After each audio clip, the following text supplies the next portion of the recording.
इस वीडियो में चैप्टर 7 के जो भी इम्पोर्टेंट प्रश्न आने वाले एग्जाम में बनेंगे उनको हम देखेंगे। क्लास 10 का चैप्टर 7 से लगभग 2 ऑब्जेक्टिव और 2 सब्जेक्टिव पूछ लिए जाते हैं।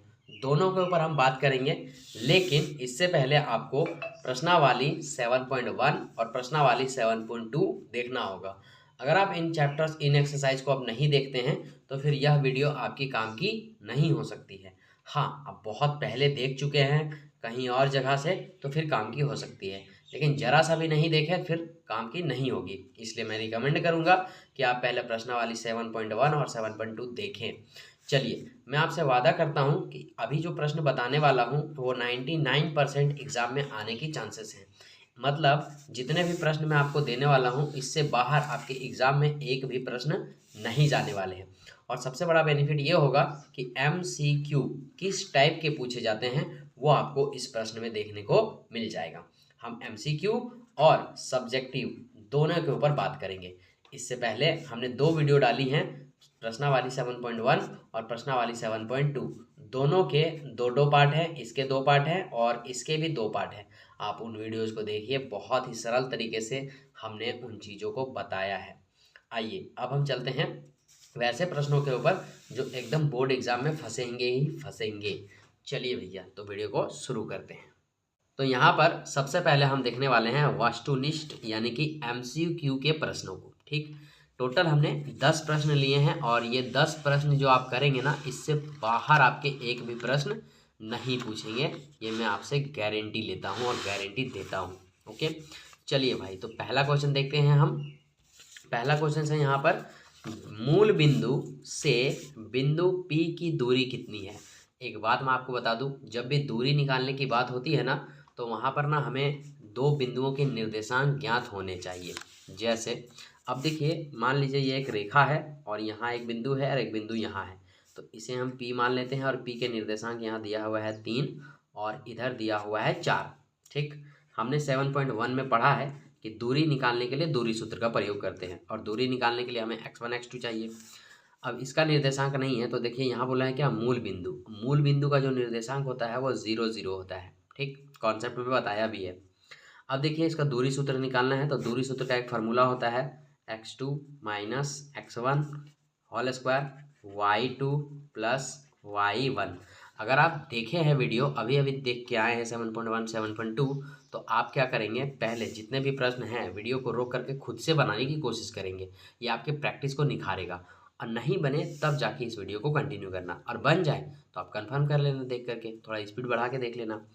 अब देखिए, लेकिन पूरा देखना वीडियो को, आए हैं तो छोड़ के मत जाना, अपने इस भाई को सपोर्ट करना। चलिए, मूल बिंदु कितना दिया हुआ है, इतना है ना, दूरी निकालना है। तो देखना, आप जानते हैं कि ये जो होता है फर्स्ट वाला ये x1 होता है और ये x2 होता है, फिर ये y1 होता है और ये सेकेंड वाला y2 होता है। तो हमें क्या चाहिए, x2 कितना है 3, तो यहाँ 3 बिठा देंगे, माइनस x1 कितना है 0, स्क्वायर कर देंगे, प्लस का प्लस, y2 कितना है हमारा 4, तो यहाँ 4 लगा देंगे, और सॉरी यहाँ पे माइनस होगा, माइनस क्या चाहिए y1 कितना है 0, तो यहाँ 0 लगा देंगे। ठीक है, अब देखिए 3 में 0 जाएगा तो 3 रहेगा, और ये रूट अंडर का तो रूट अंडर रहेगा ही, प्लस का प्लस, 4 में 0 जाएगा तो यहाँ पे क्या आ जाएगा भैया 4 आ जाएगा, ये स्क्वायर का स्क्वायर, इसे हम करेंगे तो ये 9 आ जाएगा और ये 16 आ जाएगा। ठीक है, अब ये स्क्वायर का स्क्वायर, रूट अंडर कितना आएगा 25, इसका क्या निकलेगा रूट वर्गमूल 5, मतलब 5 जो है इसका आंसर हो जाएगा।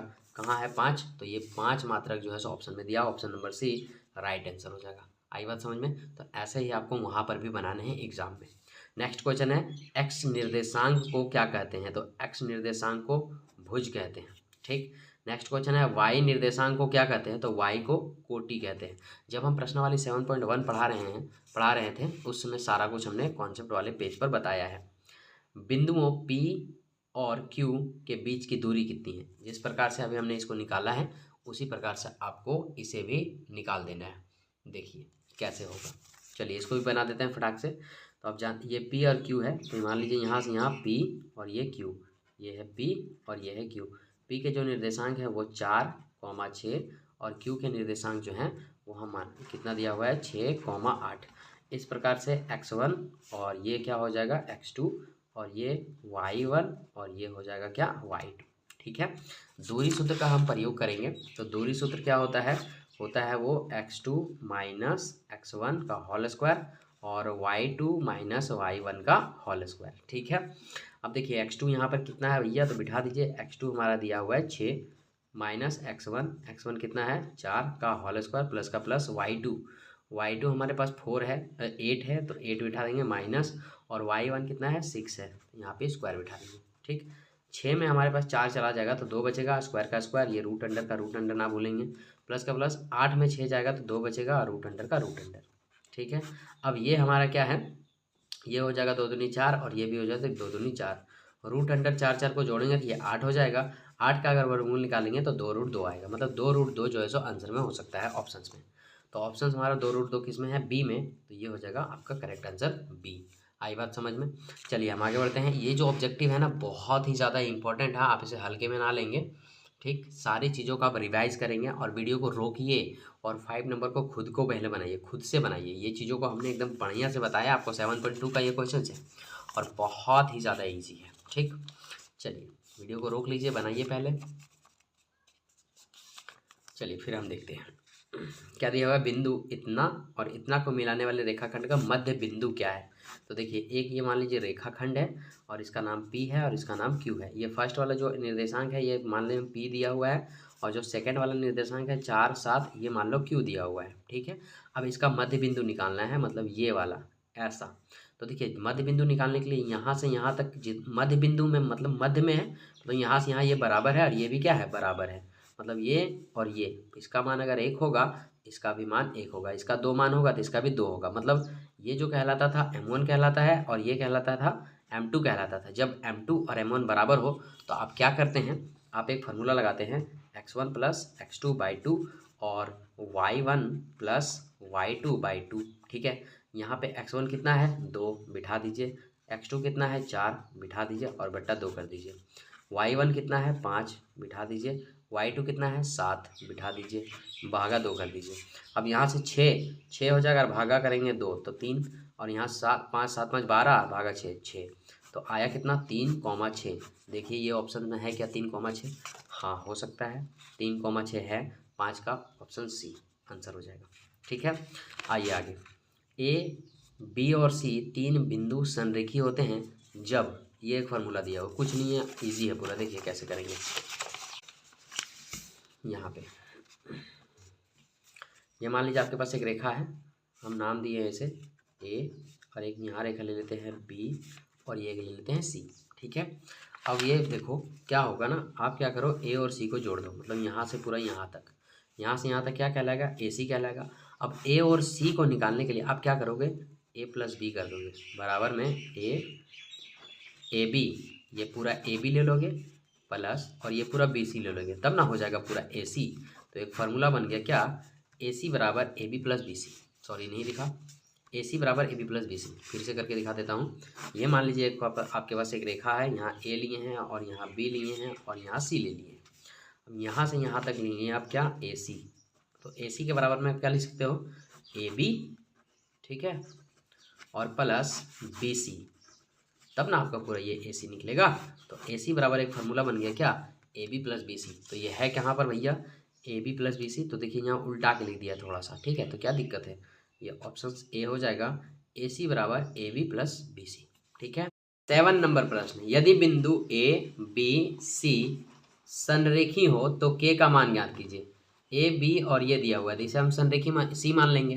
देखिए संरेखी जब आ जाए ना तो एक बात याद रखना, संरेखी का क्षेत्रफल होता है 0। बस इसी के माध्यम से हमारा आंसर आएगा। सबसे पहले हम उन बिंदुओं को लिख लेते हैं जो दिया हुआ है 2,3 और बी का दिया हुआ है 4, के, और इसे सी मान लेते हैं 6, -3 है। ठीक है। अब देखिए संरेखी का एक फॉर्मूला होता है 1/2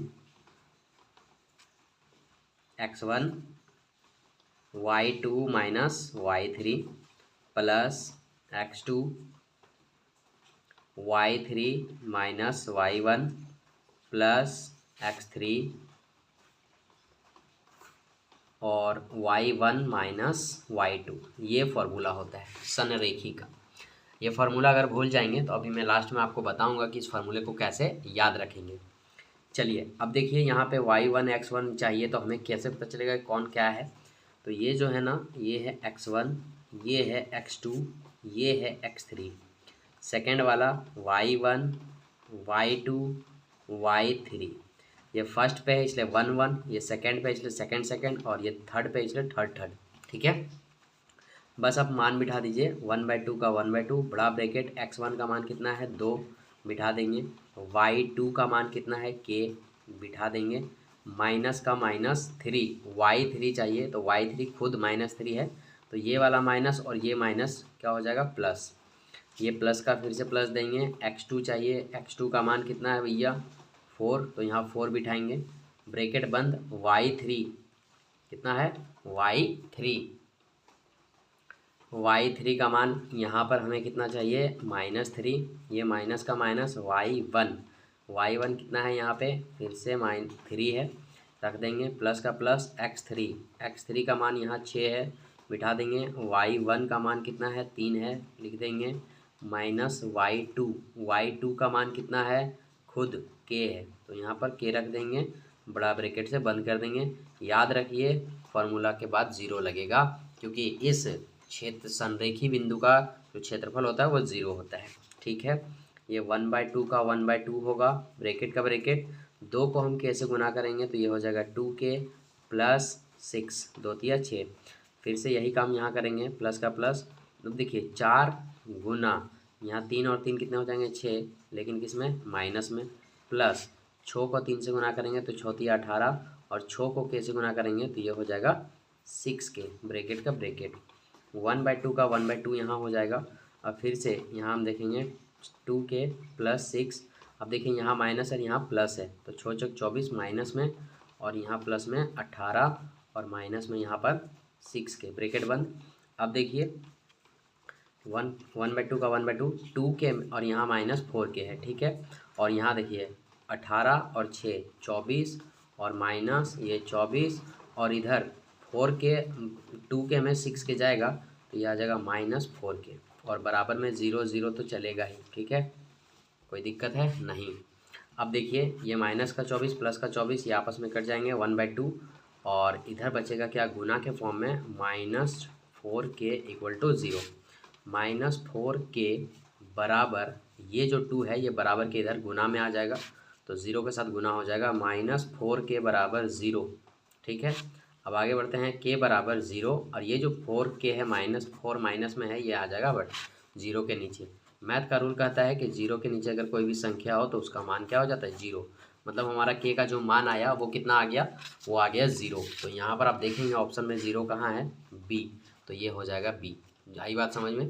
तो ये नया क्वेश्चन था, ये आपको 7.1 और 7.2 में नहीं दिया गया है, तो आप इस चीज़ को यहाँ से बना लेंगे। न्यू बुक है, ये जो प्रश्नावली है 7.3 से, किससे है 7.3 से, तो कोई बात नहीं, ये इसकी आने की संभावना थोड़ी सी कम है, लेकिन इस फार्मूला को आपको याद रखना है, क्या पता अगर दे दे तो। इस फार्मूला को कैसे याद रखेंगे, बेहद ईजी है, लंबा है लेकिन बहुत ही ज़्यादा ईजी है। तो सबसे पहले हम 1/2 लिखेंगे और एक लंबा सा बड़ा ब्रैकेट देंगे, इसके अंदर लिखेंगे x1, जगह छोड़ेंगे, फिर लिखेंगे प्लस x2, फिर से जगह छोड़ेंगे, फिर लिखेंगे प्लस x3, और फिर से जगह छोड़ देंगे।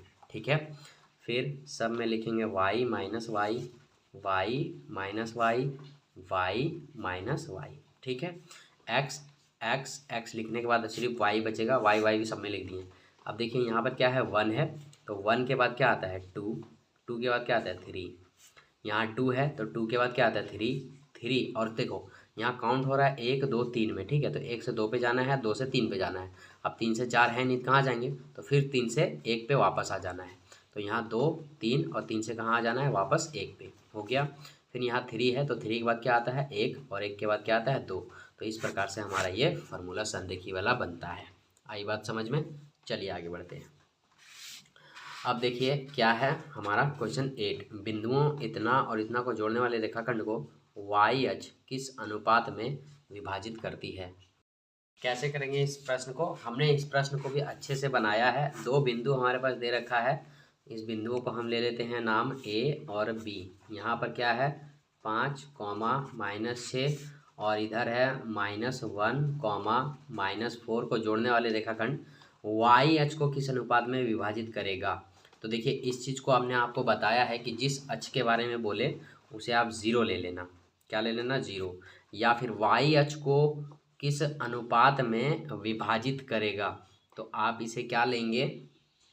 हाँ, वाई के जगह पे आप ले लेंगे 0 और इधर ले लेंगे वाई। ठीक है, आई बात समझ में? क्योंकि x के जगह पे आ जाएगा 0 और y के जगह पे कोई भी मान आ सकता है। अब देखिए कौन से अनुपात में ये विभाजित करेगा, मतलब ये कि हमें m1 और m2 निकालने के लिए बोला है। अभी आप प्रश्नावली अगर देख कर आए हैं इस वीडियो को देखने, तो आप इस वीडियो को रोकिए और पहले इस चीज़ को बनाइए, ताकि आपको समझ में आएगा कि हमने जो वीडियोज़ देखी है वो हमारे काम की है या नहीं, हमारे दिमाग में चीज़ें रहती है या नहीं। इसमें हमें लगाना होगा विभाजन सूत्र, और विभाजन सूत्र होता है मैक्स मैक्स माई माई। तो यहाँ लिखेंगे मैक्स प्लस मैक्स और इधर माई माई लिखेंगे। m1 प्लस m2 नीचे होता है, यहाँ लिखेंगे 12 और यहाँ लिखेंगे 21। ये फार्मूला है। अब देखिए इधर क्या होता है, माई प्लस माई, यहाँ भी 12 21 और नीचे m1 m2। इसका काम नहीं पड़ेगा इस सूत्र को निकालने के लिए, इस क्वेश्चन को निकालने के लिए। क्यों, मैं अभी बताता हूँ। सबसे पहले आप ये जानो, ये क्या है आपका x1 है और ये y1 है और ये x2 है और ये y2 है। ठीक है, और m1 और m2 का मान नहीं दिया हुआ है, छोड़ देंगे। m मान बिठाइए, m1 का मान नहीं मालूम, m1 ही लिखेंगे यहाँ पर।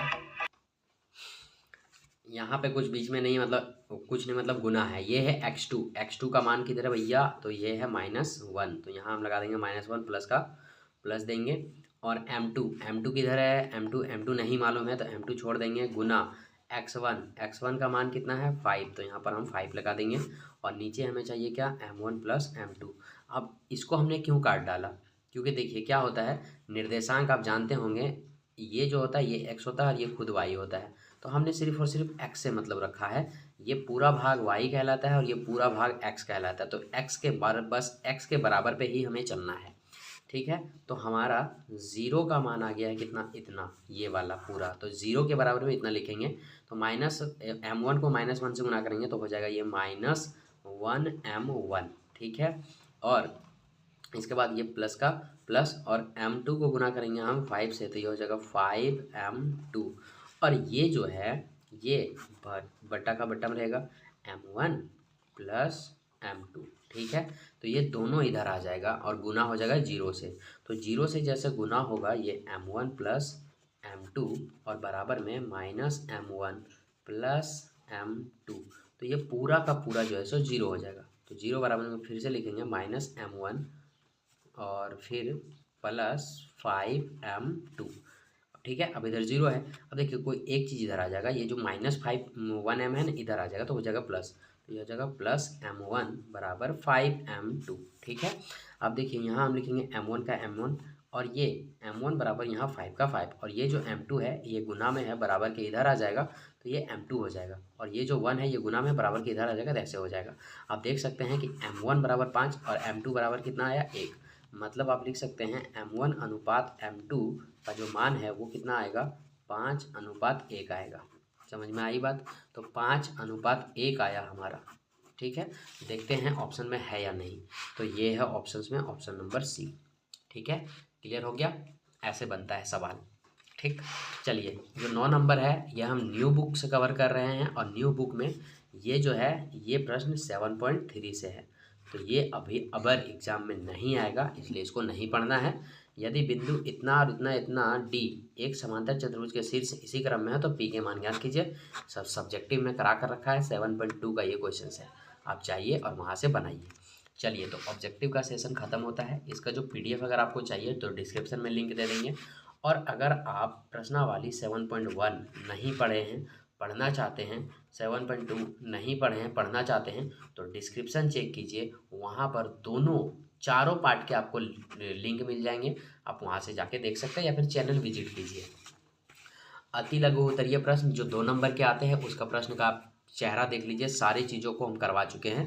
बिंदु P Q के बीच की दूरी याद कीजिए। आपको बनाना कैसे है, ऐसे इसको मैं बनाकर नहीं दिखाऊंगा, इसी का पीडीएफ मैं आपको दे दूंगा, डिस्क्रिप्शन में लिंक दे दूंगा, आप वहां से डाउनलोड कर सकते हैं। और उतना आप झमेला नहीं करना चाहते हैं तो सीधा सीधी आप एक चीज़ करिए कि डिस्क्रिप्शन चेक करिए, वहाँ पर हमारे व्हाट्सएप ग्रुप का लिंक है। व्हाट्सएप ग्रुप में आप हाई करेंगे, जिसका पीडीएफ चाहिए उसका पीडीएफ मैसेज करेंगे, आपको वह पीडीएफ मिल जाएगा। ठीक है, तो ये सारी चीज़ें यहाँ पर बना के दे दिया हमने, आंसर भी यहाँ आपको मिल जाएगा, आप इसे समझ सकते हैं। ऐसा क्यों, क्या, क्योंकि हमने इसे ना एकदम विस्तार तरीके से बता रखा है पहले। सारी चीज़ जो एग्ज़ाम में आएंगे वो आपके प्रश्नावली से ही रहेंगे। बिंदुओं इतना और इतना के बीच की दूरी ज्ञात करें, सारा चीज़ यहाँ पे दिया हुआ है। एक संबंध बताना है ए और बी में, तो ये इतना आंसर है। ठीक है, बता चुके हैं। ये सवाल जो 13 नंबर है, एक्स और वाई के संबंध ज्ञात कीजिए ताकि बिंदु इतना और इतना के समदुरुस्त हों। ये सारे सवाल हमने क्लियर करा रखे हैं। रूट रूट कट जाता है, फिर ऐसे निकालेंगे, फिर आपको समीकरण द्विघात मिले जाएगा। द्विघात को हल करेंगे तो आपको एक्स और वाई के बीच में एक संबंध नजर आएगा। इस चीज़ को भी हमने कर लिया है। किसमें? सब्जेक्टिव वाले प्रश्नावली 7.1 और 2 में। वाई अक्ष पर वह बिंदु ज्ञात कीजिए जो बिंदु इतना और इतना से समदुरुस्त हो। इस प्रश्न को भी हमने कर लिया बहुत अच्छे तरीके से। मतलब मैं आपको दिखा रहा हूँ कि सब्जेक्टिव कहाँ से आ रहे हैं, प्रश्नावली से आ रहे हैं, और आप जो पढ़े हैं बस वही आ रहा है। न्यू आपके लिए क्या था? बस ऑब्जेक्टिव, क्योंकि 7.1 में तो ऑब्जेक्टिव है नहीं। हो गया। चलिए, y का वह मान ज्ञात कीजिए जिसके लिए बिंदु इतना और इतना की दूरी 10 मात्रक है। इस चीज़ को भी हमने कर लिया है बहुत अच्छे तरीके से। प्रश्नावली ये 7.1 का क्वेश्चन है। ठीक है, इसका पीडीएफ मैं दे दूंगा डिस्क्रिप्शन में, आप देखना चाहते तो। बिंदु इतना, इतना और इतना को जोड़ने वाले रेखाखंड को किस अनुपात में विभाजित करता है? एकदम सारी चीज़ एकदम किताब से ही है, तो दोबारा बना के कोई फायदा नहीं, मैं आपका समय लेना नहीं चाहता हूँ। बस जाइए प्रश्नावली में और देखिए उन वीडियोज़ को। बिंदुओं इतना इतना को जोड़ने वाले रेखाखंड को बिंदु इतना किस अनुपात में विभाजित करेगा? एकदम परफेक्ट तरीके से इन वीडियोस को हमने कर रखा है पहले से। अब जाइए और चैनल पे विजिट कीजिए। कुछ और प्रश्न है हमारे पास। ये वृत्त वाला देखिए, नहीं बताए हैं क्या? एकदम बताएं, 7.2 का क्वेश्चन चाहिए। यदि इतना और इतना को मिलाने वाले, ये देखिए बहुत ज़्यादा अच्छा क्वेश्चन, ये 3/4 वाला जो यहाँ से यहाँ 7 कहलाता है, ये 3 कहलाएगा और ये 4 कहलाएगा। क्या हमने नहीं बताया है? एकदम बता के रख दिया है। आप इधर आएंगे तो वह अनुपात ज्ञात कीजिए जिसमें बिंदुओं इतना और इतना को मिलाने वाले रेखाखंड एक्स अक्ष से विभाजित होता है। देखिए ये फिगर यहाँ छाप के दिखा दिए, यहाँ विभाजित हुआ, इसको ज्ञात करना है। देखिए ये समांतर चतुर्भुज का नहीं बताया कि समांतर चतुर्भुज के शीर्षों, तो एक्स और वाई के मान ज्ञात करना है। तो एक्स का मान 6 आता है और वाई का मान 3 आता है, सब कुछ बता रखा है। आप चाहिए चैनल विजिट कीजिए, देखिए। और अगर आप देख लिए हैं तो बहुत अच्छी बात है, बस आप निश्चिंत रहिए। सब्जेक्टिव आप वहाँ से पढ़ लिए हैं, बस ये 10 ऑब्जेक्टिव आपको क्लियर कर लेने हैं बहुत अच्छे तरीके से। कि अगर ऑब्जेक्टिव 2 आता है तो बस यहीं से आता है, मैं आपको गारंटी देता हूँ कि इसे बाहर नहीं जाएगा। अगर आप एग्जाम में बैठते हैं और इससे बाहर आया तो आप वापस आइएगा चैनल पर विजिट करके, हमें कहिएगा सर कॉमेंट बॉक्स में कि सर आप जो बोले थे वो नहीं हुआ, इनसे बाहर क्वेश्चन आ गया। ठीक है, मैं आपसे मिलने आऊँगा, पक्का मिलने आऊँगा और पूछूंगा क्या भाई आप गजब हो, सही थे आप। चलिए, तो ऑब्जेक्टिव सेशन यहीं पे ख़त्म होता है। संभावित प्रश्नों की संख्या यही थी और एग्जाम में यहीं से क्वेश्चंस बनेंगे। आपका कुछ भी क्वेरी हो, कुछ भी आपको डाउट है तो आप हमें मैसेज करिए। व्हाट्सएप के ग्रुप डिस्क्रिप्शन में दे दिए हैं, आप वहाँ पर जाइए, जो चैनल से हमारे जुड़िए और जो पूछना है पूछिए, या फिर कॉमेंट बॉक्स में अपना क्वेरी डाल दीजिए।